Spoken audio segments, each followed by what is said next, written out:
behind the scenes. What's happening behind the scenes? Now, the beauty of prophecy is that it focuses your attention on the role players. And the role players are so clearly defined in the Bible that you cannot go wrong. Now, we will still be getting into the book of Revelation. There's a lecture coming up, Two Beasts Become Friends, when we deal with the Revelation side of the Daniel prophecy. The Daniel prophecy is the key to the Revelation prophecy. But we had a clear directive of the course of history and the Antichrist power that would unite the entire world eventually under its domain. And we looked last night how, in spite of the Reformation that clearly identified it and caused a major rift in the world, separating millions and millions of people from their one-time, one-world basic religion that they had in terms of Christianity now. Of course, the papacy has connections with the other religions as well, and we'll be dealing with that in another lecture later on. So how did they do it behind the scenes? And we spoke about the secret societies and all of these issues last night. Now let's see how far down the line we are today. I saw a woman sit upon a scarlet-colored beast full of the names of blasphemy. Revelation 17:3. Now, a woman in the Bible is a church. And if she is a prostitute church, then she is defined as the whore of Revelation. And here is this woman decked with scarlet colors, and she is riding the beast. And the beast is a political entity. And her name is full of blasphemy, full of the names of blasphemy. And Revelation 13 verse 4 said, "And they worshipped the dragon, which gave power unto the beast. And they worshipped the beast, saying, Who is like unto the beast, who is able to make war with him?" Ever since the Reformation, the Christian world has been steeped in blood. Is that a fair statement? Yes. We've had so many wars, and history will reveal, and the judgment will reveal, that most of the wars had to do with religion. It started off, of course, with direct wars against Protestantism, the 30-year war, even the 100-year period of war and bloodshed in Europe. But the First World War, the Second World War, all of them, and even the wars going on now, have to do with religion. And we will see that religion is the actual battleground upon which these things are taking place. Now, Revelation 17:2 says, "With whom the kings," with this religio-political power, "the kings of the earth have committed fornication." So the rulers of the world, says the Bible, are in cahoots with the religio-political entity which is Roman Catholicism. And is it so? Can we see it in the world today? Well, we'll have to see whether the Bible is accurate. And the inhabitants, and this is the sad part, of the earth have been made drunk with the wine of her fornication. Wine is doctrine. Wine in the Bible is doctrine. And the inhabitants of the world have been made drunk with the doctrine of Rome. Now that's a horrendous statement. Why is Protestantism no longer protesting against the doctrines of Rome? Because they have internalized them. They have just altered them to suit their needs. And no longer is the papacy regarded as the Antichrist. They have swallowed the twin doctrines of preterism and futurism, both Jesuit doctrines. And so many Protestants believe that the Antichrist was already there. He was a Greek king. Although, of course, the Bible says he comes out of the fourth beast and not the third beast. And the other lot say he's coming in the future, sometime in the future, and he'll come from the Middle East. Neither of them are biblical, because the Bible says He arises in Western Europe. It tells us when he will arise, and he comes out of Rome. He doesn't come out of Greece or any other nation in the world.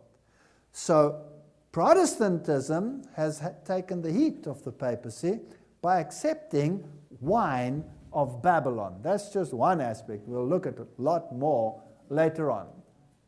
Now, the kings of the world, have they had their liaisons with Rome, yes or no? Yes, they have. Here we have Gorbachev with Pope John Paul II, and he recognized the power of this papacy. Here we have a man who apparently is anti-papacy, and that's Fidel Castro. And here he's seen together with the Pope. Now, you will remember a quote that I showed you yesterday, where the Jesuit says, if it suits their purposes, they will be arrayed at opposite sides of the political spectrum and even religious spectrum, and will seem to be fighting each other when behind the scenes, that's why this lecture is called that, like that, they're actually in cahoots. Does that make sense? Yeah. So let's have a look at this man, Castro, just for a little while. He, of course, has his problems.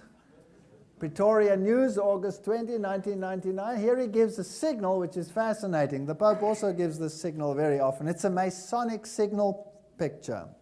Masons use this picture as a sign. Now, here is a quote from the Federal Reserve Conspiracy, and it says, wherever a totalitarian movement erupts, whether communist or Nazi, fascist, a Jesuit can be found in the role of advisor or leader.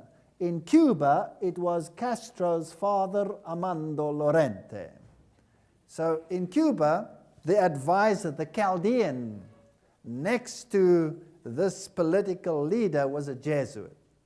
So behind the scenes, they're working together, but for political and religious expediency, publicly they present another face. Now, if we go to the kings and queens of the world, because the Bible says the kings of the world have committed fornication with her. In other words, decided to side with her and thereby be apostate towards God. That's what a prostitution means. Here is Queen Elizabeth and her husband, and they are dressed in what? Black. And they are with the Pope. And here is Prince Charles dressed in black together with the Pope. Here, the then-time head of the Anglican Church, the Right Reverend Runcie, also with the Pope. They wearing black, him wearing white. And Prince Charles said, because the King of England is the defender of the faith, being the Protestant faith. Prince Charles said, I no longer want to be the defender of the faith. I want to drop the word the. I want to be defender of faith. So this is fascinating. So they are committing fornication with this power. And the Right Reverend Runcie said that the Pope should be the primate, the head, even of the Anglican Church. So that is committing fornication. Again, how did they achieve this objective? Through Freemasonry. Here is the Duke of Kent. He is the Grand Master of Freemasonry in the United Kingdom, receiving his Masonic handshake. You would do well to look at that handshake. The finger pressing on the knuckle there, and here they are under the Masonic symbol. Now, he's the head Mason in the world. So we see the Western religious leaders and political leaders having liaison with the papacy. Now, what about the Islamic leaders? Exactly the same thing. Here are the Islamic leaders, whether they are high imams or whether they are political leaders, they have their liaisons with the papacy. Ronald Reagan is the one who finally broke the impasse and had diplomatic relations with the Vatican, even though it is against the American Constitution, which separates church and state. Ronald Reagan just did it. Harry Truman tried, but he was blasted off the scene as a consequence, but this man just did it. So here we have the leaders of the world from way back right until the present time, all of them being in liaison with this power. Margaret Thatcher, what is she wearing? Isn't it interesting that they all go in black? If I ever should be summoned, I'll be sure to wear a pink suit. And a bright blue tie or something like that. Anyway, here they are. And another former president of the United States, and the head of the Japanese government. It doesn't matter which government it is on the earth. They all have been to Rome. And the present leaders, are they in liaison with Rome? Yes. Do you recognize that man over there? That's the present president of the United States, and that's the present leader of the United Kingdom. All the kings of the world have committed fornication with the beast. And here, the President of the United States and Pope John Paul are under the picture of Ignatius Loyola. When they send a picture out, there is method in their action. They are very precise in what they do. Revelation 17:12 says, "And the 10 horns which thou sawest are 10 kings which have received no kingdom as yet, but receive power as kings 1 hour with the beast." Now, there's a lot of speculation about this verse. It's interesting, just interesting, that Gary H. Carr says that the world has been divided into 10 regions. There's even talk that the United States, which consists of 50 states, has also been divided into 10 regions. So the number 10 seems to be a political entity, but it is also the number of completeness, which means that the kings of the world will receive power together with the beast for a period of time. Let's leave it at that. Now, at the moment, church and state is still separate in the public eye. Behind the scenes, not anymore. But they will receive power with the beast. That means the situation of the Middle Ages, where Rome dictated to the politicians how their doctrines should be implemented upon this world, will again be in force sometime in the future. Because Revelation 17:13 says these have one mind. In other words, the religious powers and the political powers together have one mind, and they shall give their power and strength unto the beast. So the papacy will be the central authority and spokesman for religious matters. This is fascinating. Now, imagine all the religions of the world coming to an agreement that the main spokesman for religion will be the papacy, and that certain papal moral dictates will be universally applicable. Wow. That means that certain criteria, like salvation in Christ and Christ alone, will have to be sacrificed, and obedience to God and God alone will have to be sacrificed in order to accommodate this new religious political entity.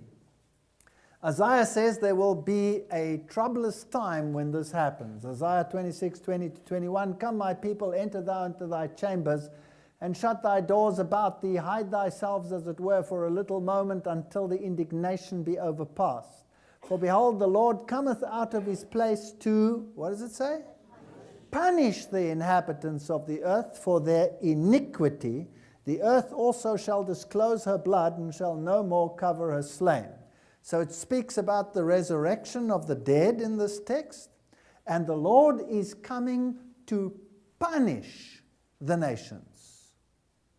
Now, how does that fit in with the so-called peace period that is coming, where everybody will be happy and accept Christianity? Does that make any sense? Well, let's go a little bit further. Let's see what Psalms 110 verse 5 and 6 says. The New King James Version renders it, "The Lord is at your right hand, he shall execute kings in the day of his wrath." Wow. "He shall judge among the nations, he shall fill the places with dead bodies, he shall execute the heads of many countries." That's a powerful text. There must be a very compelling reason why God would punish the leaders of this earth. And we have to see what they are actually doing. They are committing fornication with the beast, and what will be the end consequence of that fornication.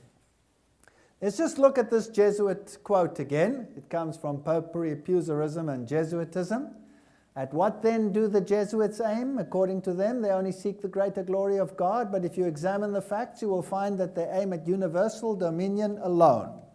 Universal. The whole world must be politically and religiously subject to the dictates of Rome. They have rendered themselves indispensable to the Pope, who without them could not exist because Catholicism is identified with them. They have rendered themselves indispensable to governors and hold revolutions in their hands, and in this way, either under one name or another, it is they who rule the world."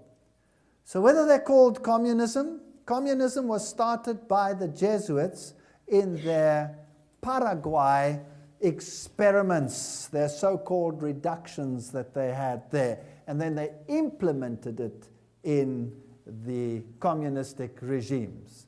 So it is a Jesuit theology, if you like. So it is they who rule the world. Now they hold revolutions in their hands. If we look at the revolutions of the last centuries, we find that the French Revolution, 1789, was definitely governed by the Jesuits. Adam Weishaupt is the one who started the Jacobin clubs, and Jacobinism was the ones that ran the French Revolution. The American Revolution, there are quotes upon quotes upon quotes by presidents of the United States that the Jesuits were behind it.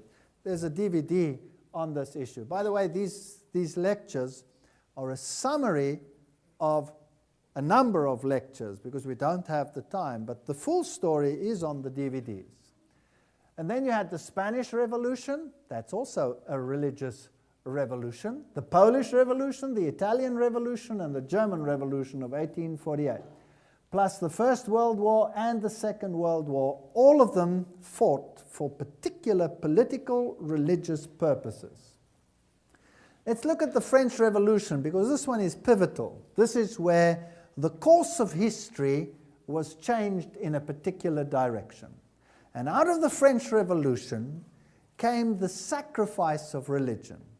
For the sake of appearance, all religion, including Catholicism, was supposedly swept under the table, and the new mindset of the people themselves governing and a new set of norms to take the place of the Ten Commandments. Look how arrogant they are. How did they depict their first manifest of human rights? As 2 tablets of stone. So this is the manifesto of human rights which came out of the French Revolution.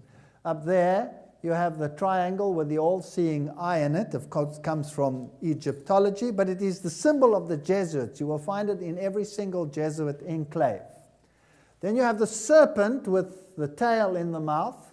That is the life-giving, eternal serpent, Lucifer.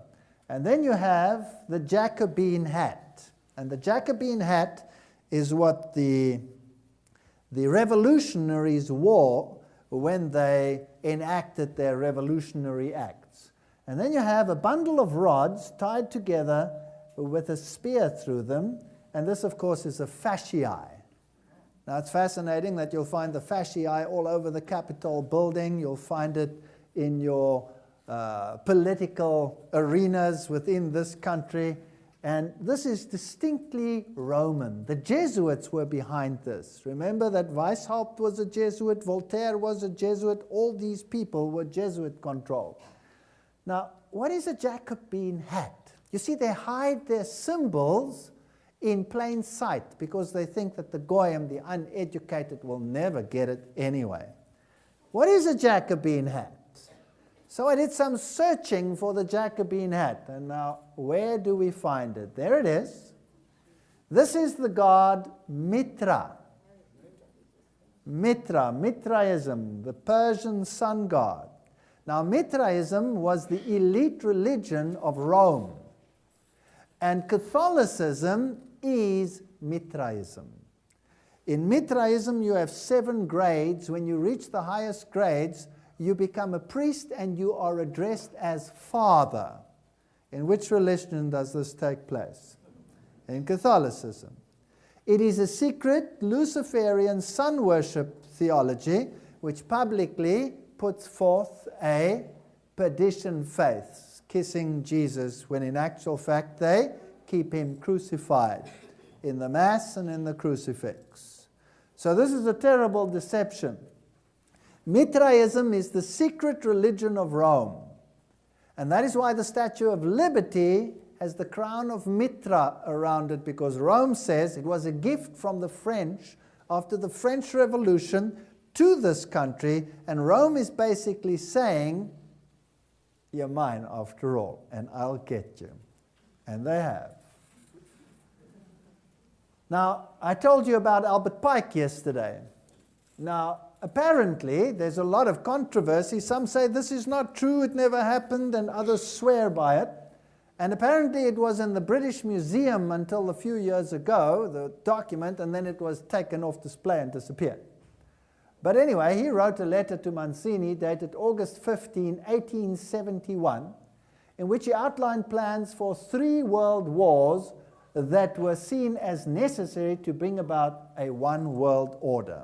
This was Albert Pike already, the founder of Scottish Rite Freemasonry that we spoke about yesterday. Now, even if the letter is a fake, as many people claim, I have a little philosophy that says the proof of the pudding is in the eating. So let's look at what he said, and then we'll see, did it happen like this? He said that the First World War was to overthrow the power of the Tsars in Russia, protector of the orthodoxy, and bring about an atheistic communist state. Did it happen? Yes. So it happened just like that. Why would they want to overthrow orthodoxy? Because orthodoxy refused to accept the primacy of the papacy. So you subject orthodoxy to communism, and they can get their power back on one condition, that they accept the authority of the papacy. Has it happened? Yes. Bartholomew has said, you can be the primate. Wow. Interesting. The Second World War was to originate between the Great Britain and Germany. Did it happen? Yes. To strengthen communism as antithesis to Judeo-Christian culture and bring about a Zionist state in Israel. Did it happen? Absolutely to the button. The Third World War was to be a Middle Eastern war involving Judaism and Islam and spreading internationally. Anybody heard of anything like that cooking up in the world today? So it is interesting, and whether they claim it's a fake or not, here's just another quote from another source giving the same information. So now let's have a look at the role players of the Second World War. On the one side, on the Allied side, you had, and by the way, the other side was called the axis of evil. You haven't heard that term, have you? All right. History tends to repeat itself. Now, the role players there were Winston Churchill, Roosevelt, and Stalin. And on the other side, you had Adolf Hitler and the German regime. Let's have a look at some of these role players. According to this website, and many sources, Vladimir Lenin was a high Mason, and he was a member of the Grand Orient Lodge. Winston Churchill was a 33-degree Freemason and member of the Druid Order. I went into the London Lodge and looked at his Masonic regalia, but they have so much security and they lean over your shoulder, I couldn't photograph it. But it's there. Joseph Stalin was a member of the Grand Orient Lodge. Here is an indiscretion picture of Churchill in his Druid outfit, his Druid lodge. So he was a Mason. All of these people were high Masons. Winston Churchill comes from a very interesting family and is related by family to at least 4 presidents of the United States, plus the founder of the Mormon movement in this world, which was also heavily associated with a Jesuit called De Smet, but we'll get to that at a later stage. Fascinating stuff. Let's look at Roosevelt. He was a 33-degree Freemason. Now we've discovered yesterday what this means. Here is another picture of indiscretion where this picture was probably leaked out somehow, where Roosevelt is seen in his Masonic regalia.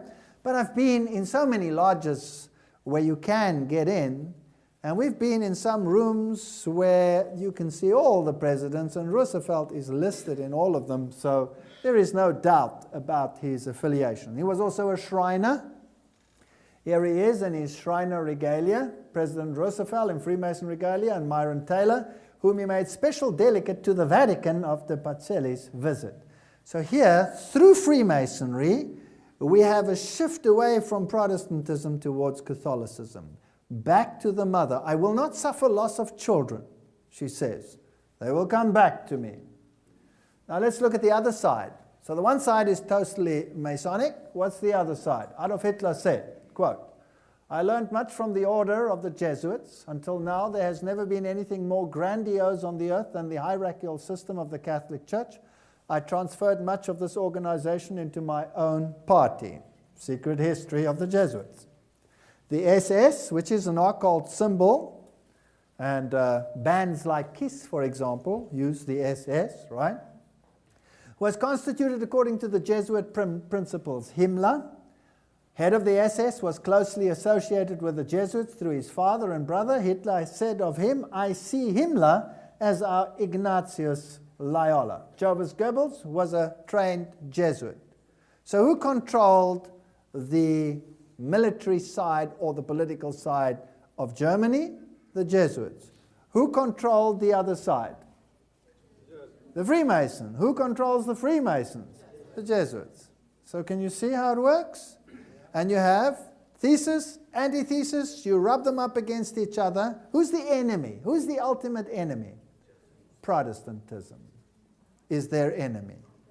And how did they divide up Germany afterwards? They took the big Protestant enclave, cut it out, East Germany, and gave it to Russia, and subjected Protestantism to enforced atheism for all those years. Now, who would suspect Rome of doing that? Nobody. In the bombings of Germany, which part of Germany was bombed to smithereens, where the people were bombed against the conventions of war, with fire bombs even? The north of Germany. Which part of Germany was Protestant? The north. Which part was Catholic? The south. So which part now rules? The south. So all of these were Catholic controlled. Here you have the cardinals and the military giving the Heil Hitler salute together. They were in cahoots, so there was no difference between the two sides. This was fought for a particular reason. Winston Churchill said, the creation of an authoritative world order is the ultimate aim towards which we must strive. So now if they want to have the whole world under their control, out of this chaos of war, they get a United Nations which says, no more war. Let's beat our plowshares, our weapons into plowshares. No more war. Now who's going to be the moral leader of that new world order? It'll have to be the papacy. and then the prophecy will be fulfilled. Now, people say there will be no New World Order. So I want you to note the stature of the people who are saying there will be a New World Order. Winston Churchill, I mean, you don't get higher than the Prime Minister who fought the war in the first place. The creation of an authoritative world order is the ultimate aim towards which we must strive. Charles de Gaulle, the President of France, nations must unite in a world government or perish. So this is history. So after the period of communism, suddenly the wall comes down and everybody is totally astonished. Of course it has to happen. Protestantism has been clipped its wings. It does no longer protest. And now it's time to bring about the New World Order. So Gorbachev visits the Pope, and the Pope strides onto the arena of the Millennium Endgame, and a New World Order is to be set up on this planet. In the book, The Keys of This Blood by Malachi Martin, the pontifical professor, he says, clearly the new agenda, heaven's agenda, the grand design of God. That's Masonic terminology, by the way. For the New World Order had begun, and Pope John Paul would stride now in the arena of the Millennium Endgame as something more than a geopolitical giant of his age. He was and remains the serene and confident, notice the capitals, servant of the grand design. Masonic language for the main person, morally speaking, in the New World Order, and he is subject to the architect, the great architect of the universe, who is Lucifer, as we saw yesterday. So at the 50th anniversary of the United Nations, Pope John Paul became the spokesman for all religions on the entire planet. And in 2004, the Pope spent his entire address on a call for a new world order. And the political leaders, the Bushes and the Putins, who were the role players of the former communist and Western so-called Cold War period, agreed to this new world order in secret. The present Pope made no bones about it either, and Pope Benedict, Sunday, December 25, 2005, using his Christmas address, urged humanity to unite against terrorism, poverty, and environmental blight, and called for a new world order to correct economic imbalances. Now, this is fascinating. Please note the emphasis, to correct economic imbalances. Question: which nations on the planet are or were the richest nations on earth? The Catholic ones or the Protestant ones? The Protestant ones. The United States, God richly blessed this country beyond what the mind can imagine. A Protestant enclave, Southern Africa, the richest country in the world. We had all the gold reserves, all the diamond reserves that we could possibly dream of. And where are they today? Heading towards a precipice that is unbelievable. And that wealth must be taken away from Protestantism because they never deserved it, and it must be redistributed. That's fascinating. So who's going to get it? We'll have a look at that. So this Pope, the present Pope, made no bones about it. Immediately he called for a new world order. Now, how had they been setting it up behind the scenes? Building a New World, 1989, the Bush-Gorbachev summit was called a gateway to the millennium of freedom. And George Bush said that only the United States had the moral standing and the means to back it up, this new world order. And he's the first one to publicly, remember he was a member of which organization? Skull and Bones. Controlled by who? By the Jesuits. Let's see what he had to say. Where institutions of freedom have lain dormant, the United Nations can offer them new life. These institutions play a crucial role in our quest for a new world order. an order in which no nation must surrender one iota of its own sovereignty, an order characterized by the rule of law rather than the resort to force. So here must come a new order. Every nation must be subject to it, and if it doesn't become subject to it, it won't exist. It doesn't have much of a choice. And Associated Press, February 14, 2005, Kofi Annan, who was the United Nations head, said he urged the European Union and the United States to work more closely as the backbone of the new world order in the 21st century. Strange. Does he include Russia there? Does he include China in that statement? No. The United States and Europe, they're the ones that must work together. And the United States will be the military power to force it through, and Europe under the papacy, and the United States is an arm of Europe because you are of European descent. Well, where do we go with Europe? How do they stand? Maastricht, the new Europe, the nations coming together, 12 stars. Did you know there were never 12 member states? At no stage, not even in the beginning. Now, where do the 12 stars come from? Well, the 12 stars are the 12 stars around the head of Mary. And the color is blue, which is the color of Mary. Now, the color blue is very interesting. I haven't got time for all of this. I really must get on. Never mind. This is a poster that was put out by the president of the European Union, and that was Jacques Delors.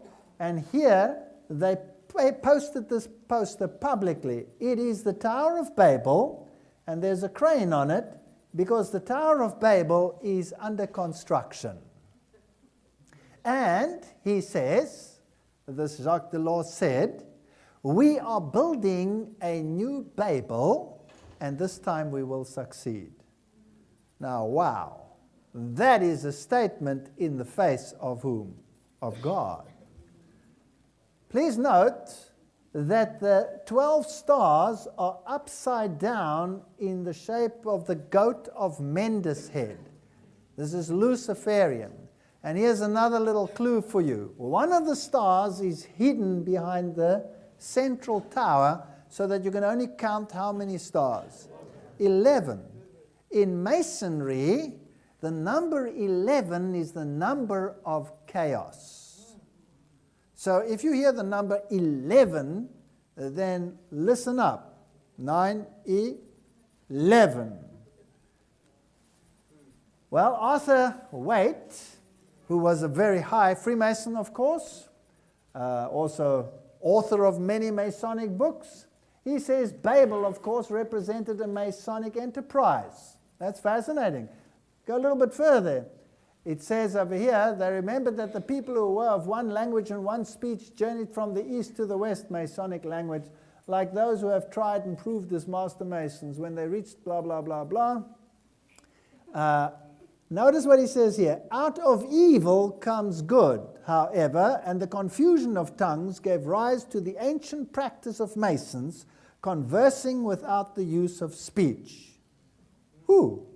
Out of evil comes good. So who was the author of evil by destroying the Tower of Babel? God. Fascinating stuff you can pick up if you read carefully what these people are saying. And in Europe, the new parliament building is a replica of the Tower of Babel. It is built like the Tower of Babel. And the ironwork around it is to represent the scaffold of reconstruction. So here is a superimposition of the Parliament building and the Tower of Babel. Notice the way in which it has been built. So Europe is defiantly, in its symbolism, saying, we defy you, God. We will make undone what you have set in place. Here is the new European identity card that every European must carry. And if you look on it, I've taken the name of this person off. and you will see that it is the goat of Mendes. Straight there on it. They don't even hide it. Let's look at this Holy Alliance, which one author called the Unholy Alliance between the United States and the papacy. It's interesting to note that Archbishop Quigley in 1903 in the Chicago Tribune said, when the United States rules the world, the Catholic Church will rule the world. That's a fascinating statement. Now, how does the papacy stand in terms of the power structures of the secret societies and political associations in the world? Well, here is the Trilateral Commission. All the gentlemen and ladies in black, with who in the middle? The Pope. So who is the center around which it revolves? The papacy. Here is the Pope around B'nai B'rith. That's Jewish Freemasonry. So who controls what happens in Israel? The Pope. If you don't believe it, Yasser Arafat was in trouble a few years ago with his own people. And he was the most sought after terrorist in the world, according to Israel. They had put a price even on his head. Who gave the instruction that Yasser Arafat, who was in danger from his own people, was to be whisked to safety to Rome? The Pope. Who went and fetched him? A French frigate. Who brought him to the frigate? The Mossad. Excuse me, they have him in their hands and they hand him over? This is weird, isn't it? And off he goes, and when things are safe, they bring him back, and, well, the rest is history. Let's have a look at some of the role players in the United States. Bill Clinton was a Demolay. That's the youth group of the Freemason fraternity. He was also educated in Oxford, where they have the group, which is the British arm of the Illuminati, which is the equivalent of Skull and Bones, just for interest's sake. Here's his wife, Hillary. She's wearing an interesting brooch. If we enlarge it, you'll see it is the phoenix rising from the ashes. He's making a sign, and they will say, well, certain football clubs, use this sign, so maybe they're just football fans. Here's an excerpt from the Satanic Bible, and you will see that that is a symbol that is used by Satanists. Now, it could be chance. Don't condemn everyone that speaks, and does this by chance. You must look at the philosophy. You must study many things. You must be very circumspect when we use signs. But it's just interesting, if we look at this, and you see, there is Prince William. He's obviously also a football fan. There is Dan Quayle, and he's a football fan. And there is the present president, and he's a football fan. And Tom Ridge is a football fan. And it seems as if the wife of the president is also a football fan. Also fascinating is that the daughters of the president are also football fans. And these are many, many occasions at his inauguration. He gave this sign. He said it was because of the football affiliation, but it seems King Abdullah also supports the same team. He does the same sign. Here is an interesting picture involving Arnold Schwarzenegger. There is a man who many claim is actually, Yasser Arafat claimed that many claim that he was actually a Jesuit. And here is the Italian Prime Minister who's a football fan, and John Edwards. There are many, many football fans in the world. And if we look at these two gentlemen over here, these are fascinating pictures. Now, I don't want to go into the symbolism because people can really get hooked on it, and I don't want that to happen. But a very high occult sign in witchcraft is to keep the hand together and slightly remove the little finger. And it just fascinates me that you have it there, and you have it there, and you have it there. Can you see it? And that could be pure chance, so please don't put any emphasis on it. But this is not chance. There is Kerry with his posters around him, and why should they spell 666? That is not chance. Well, the Bible says in Revelation 13:4, and they worshipped the dragon which gave power unto the beast, and they worshipped the beast, saying, who is like unto the beast, who is able to make war with him. So they're actually worshipping Lucifer. And people are being deceived into thinking this is marvelous. At least we're getting back to some form of morality. So at what do the Jesuits aim?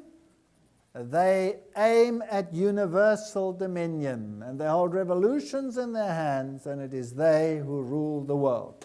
And they do it by creating chaos, and the order that comes out of the chaos suits Rome, because that's where they're heading.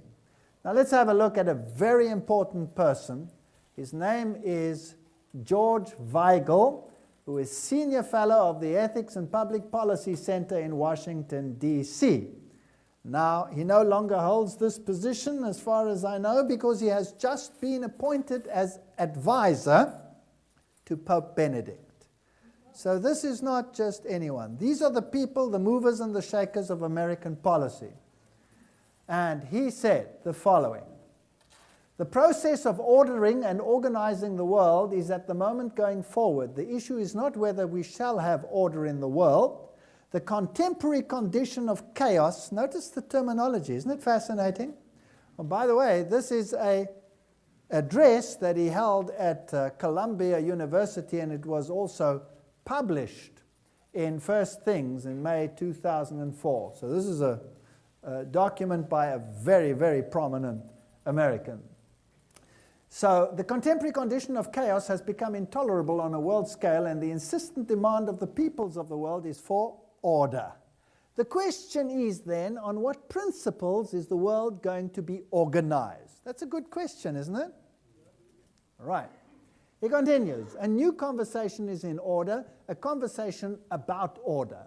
The principles that will guide the ordering of the world, please note the world, and the principles that will guide the response of public authorities to multiplied disorders of the world. That conversation should result in a revitalization of Catholic international relations theory, which will be good for the church and good for the world. So, who is supposed to be the moral power in the New World Order? Rome. Rome is supposed to be that power. So conflict between civilizations will be the latest phase in the evolution of conflict in the model world. This is Samuel Huntington, The Clash of Civilization, Foreign Affairs, summer 1993. Now this famous professor, he said that the final clash will be between these civilizations, the Islamic world and the Christian world. And the politicians in England and in the United States have grabbed this and are running with it.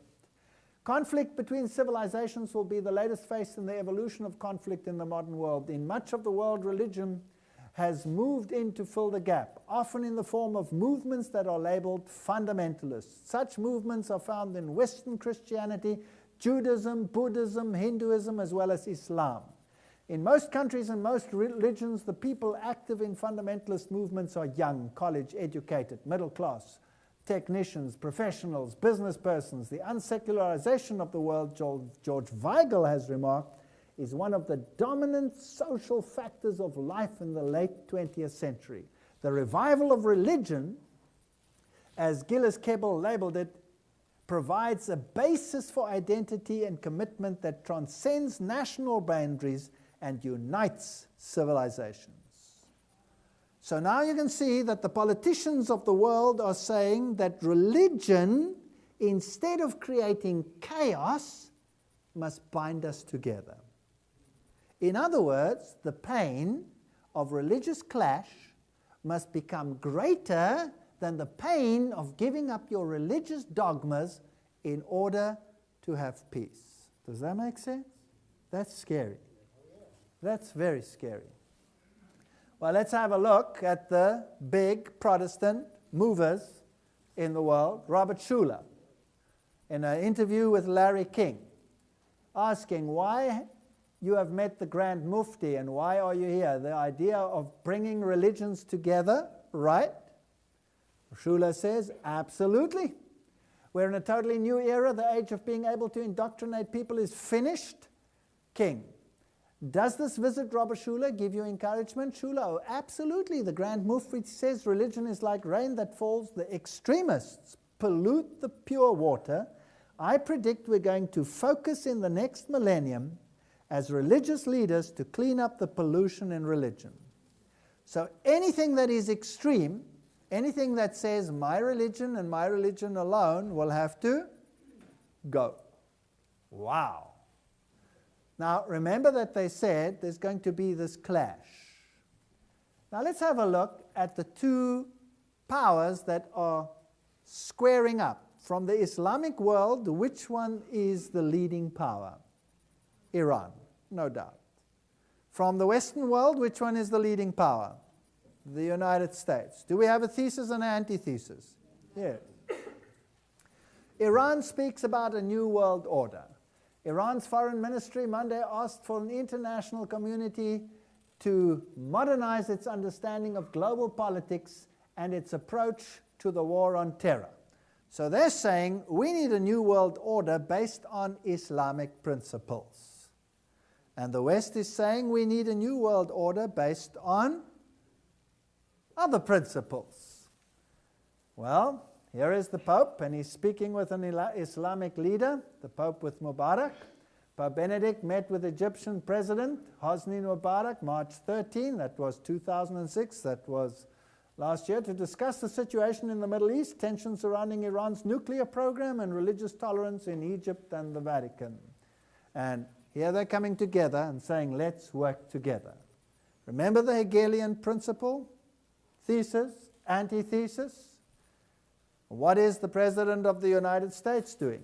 Firstly, he's linking Judaism to Christianity. Because as a Christian, he attends Jewish services. President Bush is moving Jews into the Republican Party, but he also wants to bring moderate Muslims into the power base. And one of the chaplains of the Navy has just been appointed, is a Muslim. Fascinating things happening. Now, if we look at an interesting speech here by this very interesting lady, Condoleezza Rice, she had a speech in 2005 in which she said the following. Jacobin Secretary of State Condoleezza Rice used the February 8th speech in Paris to extol the Bush's administration's global democratic revolution, which she says continues the work of the 18th century French Revolution. Wow! Who started that work? The Jesuits. To gain control of a world that had turned its back on the papacy and sided with Protestantism. So this work is continuing, she says. Now let's have a look at the Department of the Army of the United States of America and tell me whether you see anything interesting in this symbolism. What's that? It's a Jacobin hat. See, they put their symbols there. They know exactly what they are doing. That symbol is not there for any other reason. George Bush said in an interview, "I'm invested with a divine mission to promote the biblical worldview in the policy carried out by the United States of America." Isn't that fascinating? Thesis: the clash of civilizations. Where's the antithesis? Divine mission driving Iran's new leader. The ultimate promise of all divine religions, says Ahmadinejad, will be fulfilled with the emergence of the perfect human being, the 12th Imam, who is heir of all prophets. He will lead the world to justice and absolute peace. Almighty Lord, I pray to you to hasten the emergence of your last repository, the promised one. So here is a man who says, I have a divine mission, and he said so at the United Nations. We have thesis, antithesis. How it's going to pan out? Watch CNN for details. Yeah.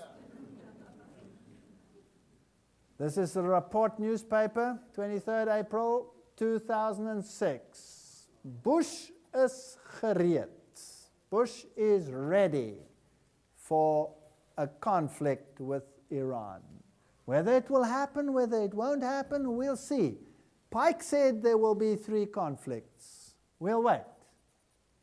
What happened to Africa? Large parts of Africa were Protestant. Ethiopia was Protestant. And during the Second World War, Mussolini, who was supposed to be fighting the British, sent his army down to Ethiopia. What was he doing down there? And he flattened that nation, and to this day that poor nation is dumped in turmoil and poverty. They've destroyed Protestantism in that nation. And they've used Islam in many areas to destroy the vestiges of Protestantism. Let's look at Southern Africa. Southern Africa was totally Protestant. Yes, there were atrocities done there. But how it was set up is a long, long story. I haven't got time for it. But let's just look at the role players. Mandela is compared to Jesus Christ. Here are the peacemakers, the ones who received Nobel Peace Prizes. And you will find that Mandela is there and de Klerk is there, receiving very interesting handshakes here in the Congress at the United States, with Nelson Mandela looking on. Nelson Mandela says he's not involved in religion, he's not a member of any particular denomination. Here you have the Cardinal of Cape Town of the Catholic Church giving him the Mass.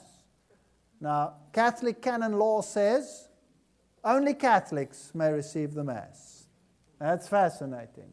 Here he is married to the widow of Samora Machel, and he was married with full Hindu ritual, and he was married with full Islamic ritual, and he was married with full Jewish ritual, and he was married with full Christian ritual. What message is he sending? All religions are the same. Here you have 2 interesting people holding hands. The one is Mugabe of Zimbabwe, and the other one is Mbeki of South Africa.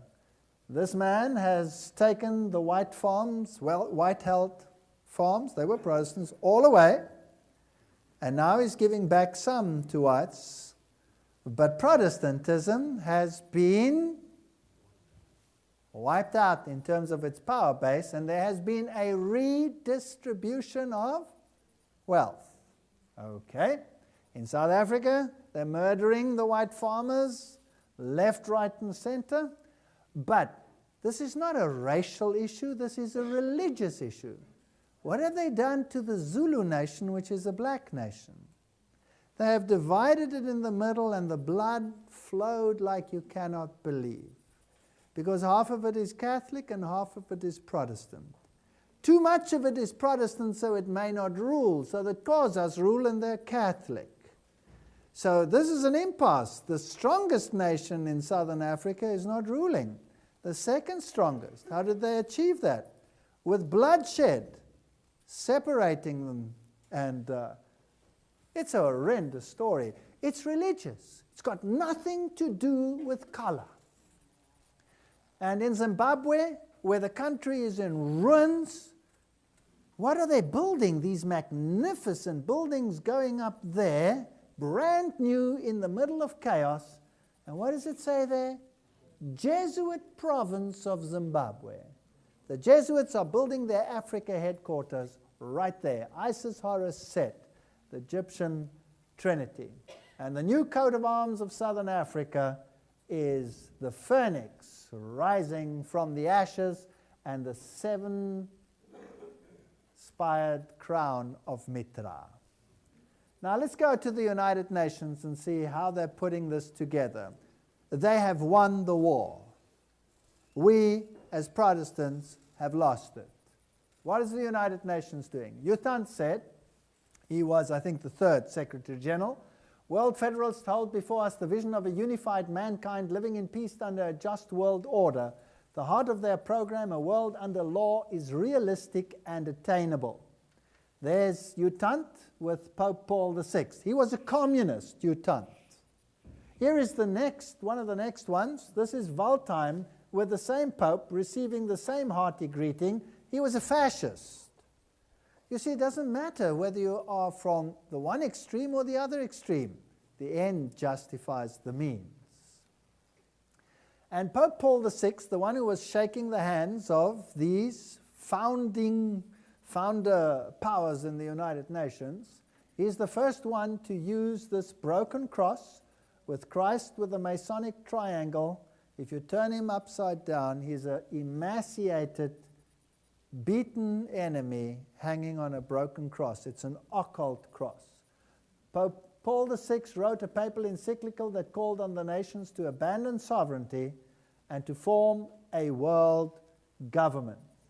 Here is the broken cross. It's a symbol of what they call the mark of the beast. Fascinating. John Paul II took the same staff, and Benedict has taken the same staff. Now, the United Nations, people think is only political, but that's the facade. The real battle is religious. So in the United Nations, there are many sub-organizations, and one of them is called the Temple of Understanding. Now, it's always important to know who founds these organizations to see what political clout they have. Founded by Juliet Hollister in 1960, the Temple of Understanding has as one of its goals the creation of a spiritual United Nations. Now, who were the founders? U Tant, that's the Secretary General.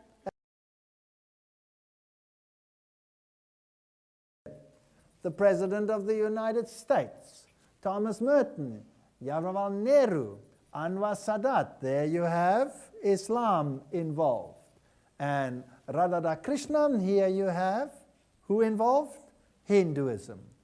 And where are they based? They're based at the Cathedral of St. John, oops, what a name, the Divine. Now please, the name itself of that cathedral is a blasphemy. Why? Because St. John was never divine. It is the acronym Lucifer who says we are gods, therefore we are divine. Here is this cathedral. They also had a female Christ hanging in this cathedral, who they called Christa. It's the head of the Episcopal Diocese, which is basically the Anglican Church. Now, one of the most important people in the United States in terms of the spiritual evolution was Robert Miller. He's the former Assistant Secretary General of the United Nations, and he said we must move as quickly as possible to a one-world government, a one-world religion, under a one-world leader. Fascinating. So now these are the top people in the United Nations themselves speaking. Where does the United Nations get its philosophy from? It gets its philosophy from Teilhard de Chardin. Now, who was Teilhard de Chardin? He was, you've guessed it, a Jesuit. Right. Teilhard dreamed of humanity merging into God, and each realizing his own godhood at the omega point. Now you can see this philosophy coming out in a Jesuit. This belief has inspired many of today's New Age leaders. In fact, Teilhard de Chardin is the most frequently quoted writer by leading New Age occultists. So he says, we are God. I showed you that philosophy yesterday. It's going to become very important. Teilhard de Chardin, Dr. Robert Miller, Assistant Secretary General of the United Nations, says Teilhard had always viewed the United Nations as the progressive institutional embodiment of his philosophy. So the United Nations is the institutional embodiment of whose philosophy? Which organization? The Jesuits. The Jesuits. Teilhard wrote, although the form is not yet discernible, mankind tomorrow will awaken to a pan-organized world. We're heading in that direction.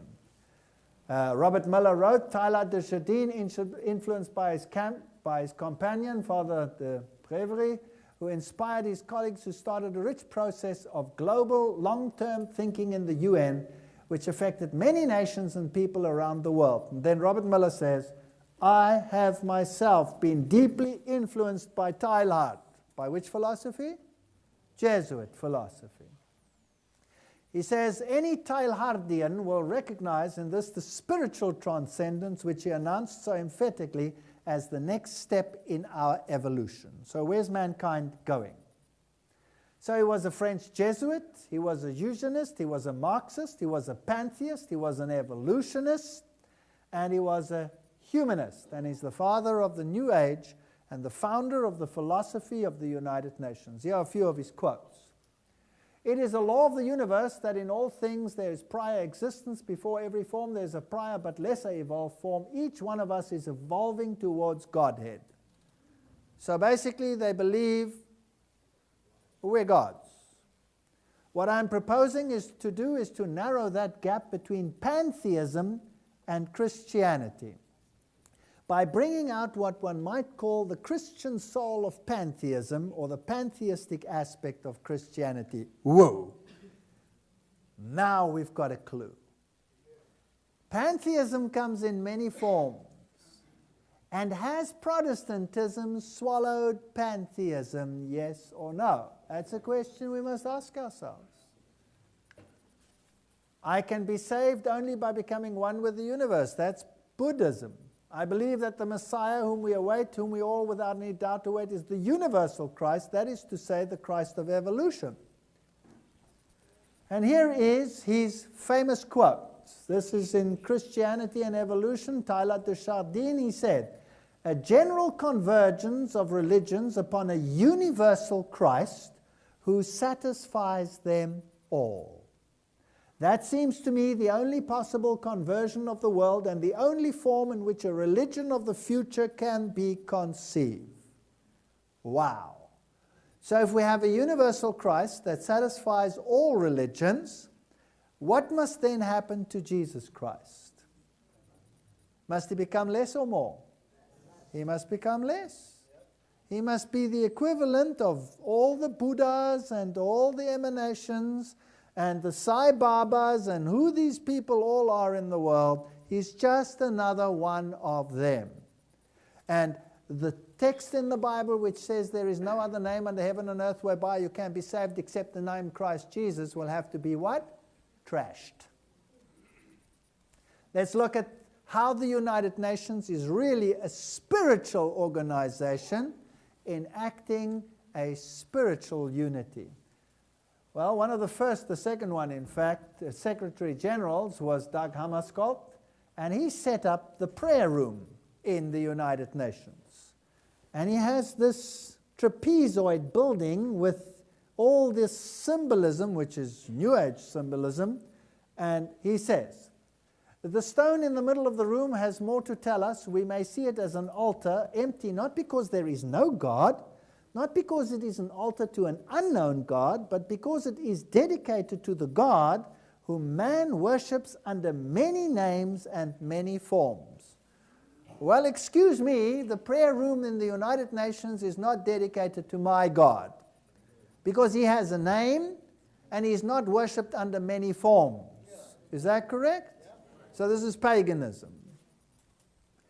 And now they want a new world religion. The man behind the scenes moving is Dr. Miller, and he was, of course, chairman of the Peace Party 2000, philosopher of hope.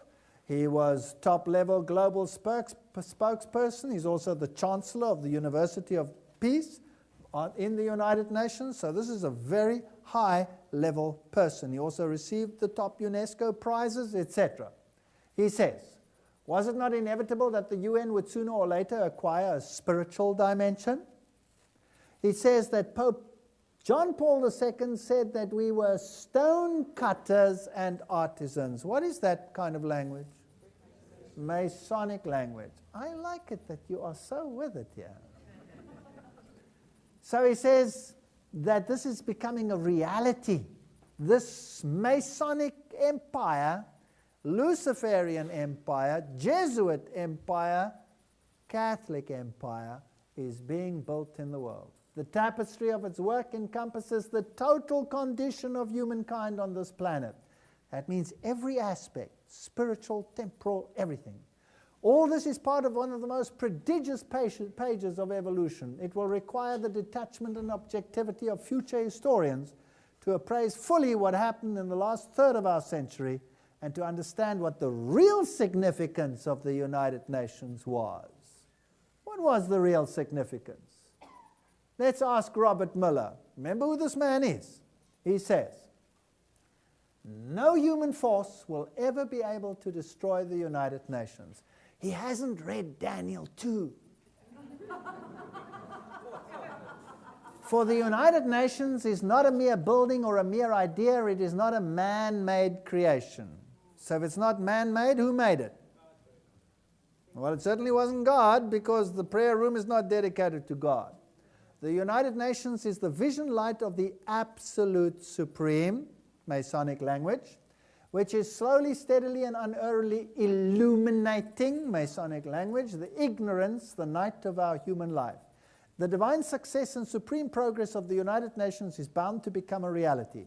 At his choice hour, the absolute supreme will ring his own victory bell here on earth through the loving and serving heart of the United Nations. Jesus said, my kingdom is not of this world. Robert Mueller, what's his philosophy? He says, decide to open yourself to the potential of the human race, to the infinity of your inner self, and you will become the universe, at long last, your real divine self. Same philosophy, we're gods. And now, in the New Genesis, which he wrote in 1982, The Global Spirituality, he says the world's major religions in the end all want the same thing. Even though they were born in different places and circumstances on the planet, what the world needs today is a convergence, a coming together, of the different religions in the search for the definition of the cosmic or divine laws which ought to regulate our behavior on this planet.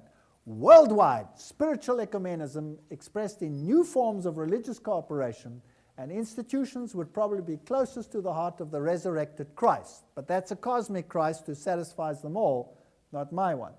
My great personal dream is to get a tremendous alliance between all the major religions and the UN. So this is where the UN is going.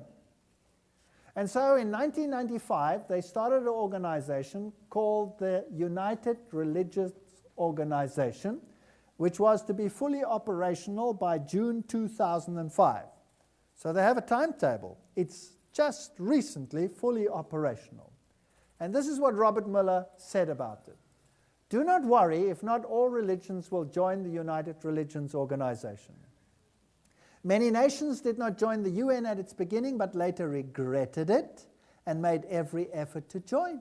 It was the same with the European community. It will be the case with the world's religions, because whoever stays out or aloof will sooner or later regret it. Does that sound like a threat? So you're either part of it or you're out. He writes, the world major religions must speed up dramatically their ecumenical movement and recognize the unity and objective in the diversity of their cults. Religions must actively cooperate to bring to unprecedented heights a better understanding of the mysteries of life and our place in the universe. Now listen to what he says. My religion, right or wrong, my nation, right or wrong, must be abandoned forever in the planetary age. So very soon, I will not be able to preach that Jesus is the only way. It'll be against the law. In fact, it's already part of the hate law code. The laws are already on the books. How do they achieve it? Through education. The world will not change and find peace if there is not a new education, said U Tant. So our children have to be indoctrinated. The former director of the World Health Organization, please note the people I'm quoting. These are the big guns in the world. He says, to achieve world government, it is necessary to remove from the minds of men their individualism, loyalty to family traditions, national patriotism, and religious dogmas. Whoa, that's some agenda. That's some agenda. UNESCO was founded by Julian Huxley, of course. What was he? Skull and Bones member. Humanist Manifesto 2 was signed by him, Skull and Bones member, or at least Archibald MacLeish was Skull and Bones member, wrote the UNESCO Constitution, and several Freemasons helped create the organization. So here they go. What do they want to achieve? Under his guidance, under Huxley's guidance, the United Nations prepared a guidebook for teachers And this is being implemented worldwide. And this guidebook reminds them that the destruction of a child's love of country and patriotism is the first step in educating the child for world citizenship. Fascinating. On page 8 of this document, it says, the kindergarten or infant school has a significant part to play in the child's education. Not only can it correct many of the errors of home training, excuse me, who's creating the errors of home training? The parents are. The parents are. I'll tell you a little secret. Human rights, and the Pope says I'm the champion of human rights, negates every single law of God. How would you like that? Every single law of God is removed by human rights. The first one says, I am the Lord your God, you shall not have any other gods besides me. Human rights says you will accept all other gods as equal. My religion, right or wrong, must disappear forever. The second commandment says you may not make for yourself idols.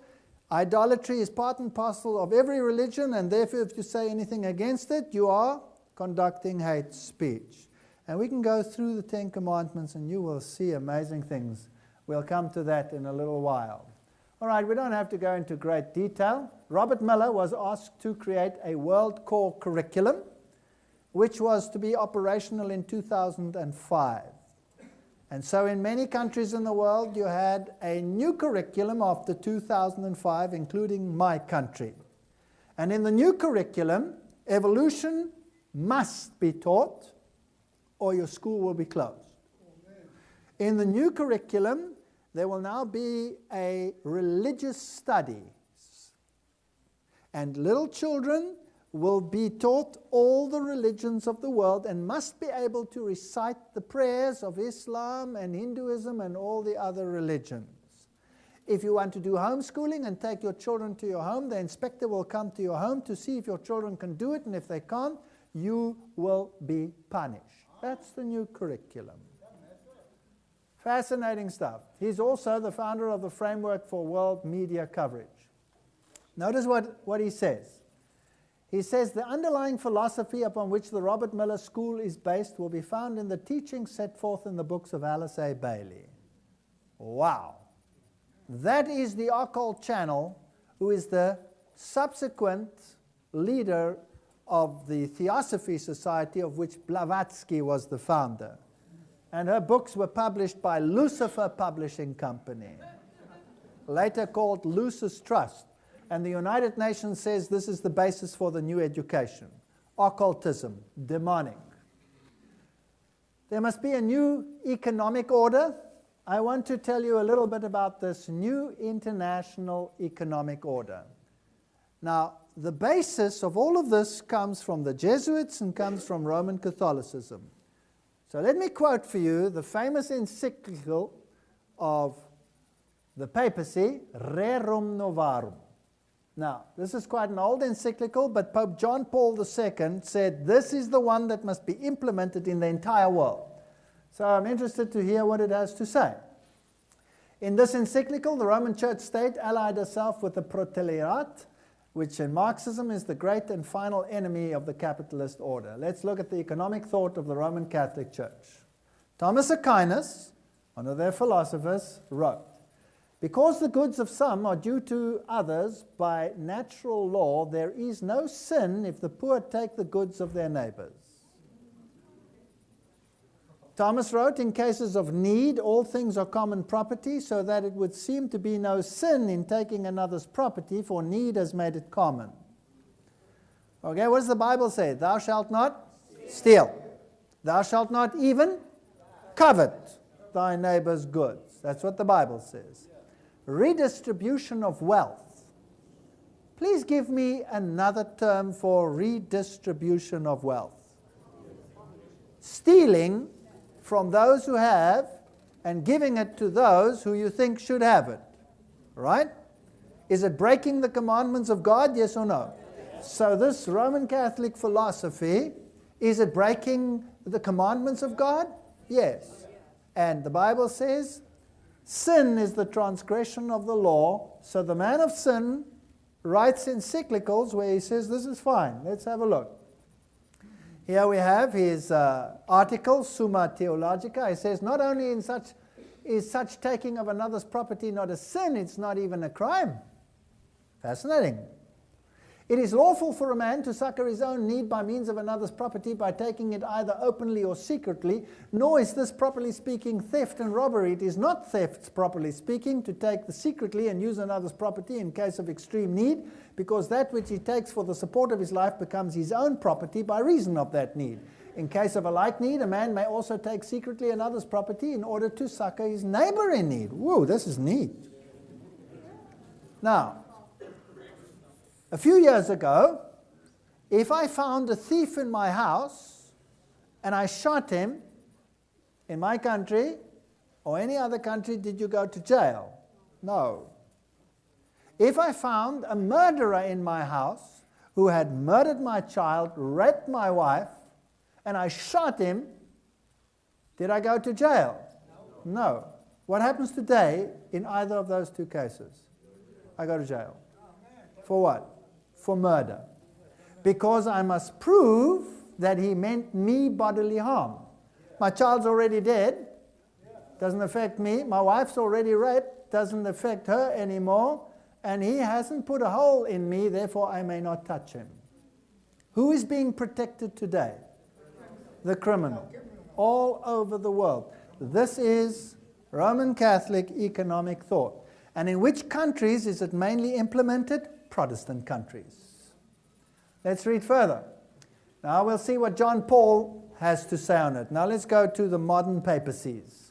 He writes in his encyclical in 1987 on social concerns, it is necessary to state once more the characteristic principle of Christian social doctrine. The goods of this world are originally meant for all.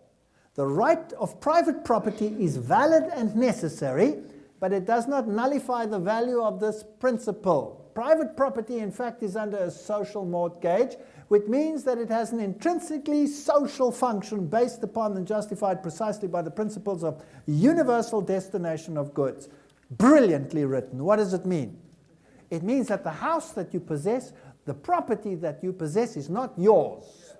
It has a social function. If somebody has more need of it than you, he can take it. So in my country, or in England, or in Europe, in any place, if a building is empty and you come back and it's full of squatters, can you evict them? No. You cannot evict them because this law is implemented on a universal scale. So you seem to have property, but you really have none. They can take it away like that. Today, if you commit a crime, can they come and take away and confiscate all your property? Yes or no? Legally, yes. Could they do it in the past? No. Why have the laws all changed? The policemen in my country say that they are desperate. They may do nothing. The criminal is protected to the hilt. Now let's have a look at these laws. Gaudium Express, that's the Vatican II Constitution. These are official documents of the Roman Catholic Church. John Paul II quoted at greater length. He says, if one is in extreme necessity, he has the right to procure for himself what he needs out of the riches of others. Good grief. So, authorized theft is permissible. He writes, all goods includes not just goods found in nature, but manufactured goods as well. John Paul II declared that all men must have access to those goods which were intended for common use, both the goods of nature and manufactured goods. So, a thief walks into my house, grabs a TV and walks off. Nothing happens to him. They stand at the traffic light, put a gun to your head and said, get out. Sometimes they don't even do that. They just blow you away and pull you out and take your car. And off they go. After all, he has need of it. He's walking and you're driving. I have need to drive, so I'm going to drive now, and I'm going to take your car. And people are getting away with it left, right, and center. The New World Order is based on principles which will eradicate possessions in Protestants and transfer them to where Rome rightfully believes they should be. And Protestants are dispensable. They are dispensable. And what the papacy has done in its history, it will do again. So we have a World Economic Forum. And here are the movers and shakers of the World Economic Forum. There's an ex-president of the United States. There's the richest man in the world. There's the representative of the third world countries, Thabo Mbeki from Southern Africa. There is the European representative. And what's he doing there? What's Bono doing there? Well, let's have a look at him. What's he wearing round his neck? The broken cross. Who does he associate with? With the Pope, whose main staff is the same bent or broken cross dedicated as Mark of the Beast. And he's getting the Masonic finger. Fascinating. Are the rock stars of the world the friends of the president? Yes, they are. Here's Kid Rock giving the satanic sign together with Bill Clinton. Here's Bono. I could show you thousands of these photographs. In South Africa, Bono was the guest to Nelson Mandela's concert, rock concert, where the big dignitaries were sitting by him. The rock concert was 46664. Fascinating stuff. The Bible says in Daniel that music will play a pivotal role in bringing about the bowing down to the image of the beast. And the rock world and the music world is being integrated so that the youth, looking at their heroes on the stage, will say what they're doing is the greatest thing that we can imagine. They're presented to the world as the great philanthropists, but behind the scenes, they're occultists, and they're working for another force. Revelation 19:19 says, "And I saw the beast and the kings of the earth and their armies gathered together to make war against him that sat on the horse and against his army." We're heading for a clash between those that side with Jesus Christ and those that side with this political, religious beast power that is becoming a reality on the planet. The Bible says that this beast was taken, and with him the false prophet, we'll deal with that, who wrought miracles before him, with whom he deceived them that had received the mark of the beast and them that worshipped his image, and both were cast alive into a lake of fire burning with brimstone. And the remnant was slain with the sword of him that sat upon the horse, which sword proceeds out of his mouth, and all the fowls were filled with their flesh. I have one commission, and that is to warn people to make a decision. And what is this mark of the beast that will be implemented? And who are these powers? Who is this false prophet? And what are these powers that are giving their armies to support the dictates of the beast? Many of these things you can already guess. Revelation 19:6 says, "And I heard as it were the voice of a great multitude, and as the voice of many waters, and as the voice of mighty thunderings, saying, Alleluia, for the Lord God omnipotent reigneth, because the stone is about to be cut loose without human hands. And soon the entire political structure, religio-political structure on this planet will be brought to naught. Because Jesus Christ will not longer, much longer, tolerate what's going on this planet. And my wish is that everybody will be forewarned so that they can make intelligent decisions.